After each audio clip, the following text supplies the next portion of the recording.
Assalamu alaikum wa rahmatullahi wa barakatuh. The recent resolution that was proposed by the United States at the United Nations was not a call for a ceasefire.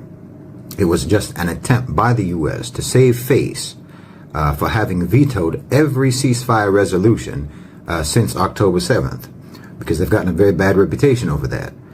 They've demonstrated by this resolution, once again, that they don't take the United Nations seriously, and that they still believe that they can cynically manipulate the UN system for their own selfish political agenda.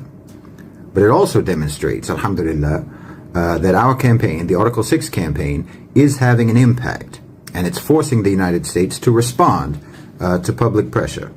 So we are not stopping, we're not tiring, and we're not slowing. And we will continue this campaign, inshallah, until we do see the United States finally called to account for its contempt for international peace and security and stability, and for their continuous and persistent and insistent enabling of the genocide in Gaza.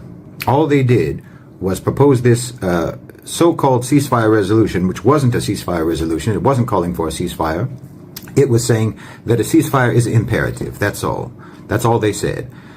They only put forward that resolution so that they could get headlines saying that they were calling for a ceasefire, because they know perfectly well that the Western mainstream media is going to follow their narrative and take their cue and present or misrepresent what the United States was trying to do at the United Nations, pretending that the United States was calling for a ceasefire when that's not at all what they were calling for. And that's not what got vetoed. What got vetoed by Russia and China was the attempt, the cynical attempt by the United States to save face for its continuous and persistent enabling of the genocide.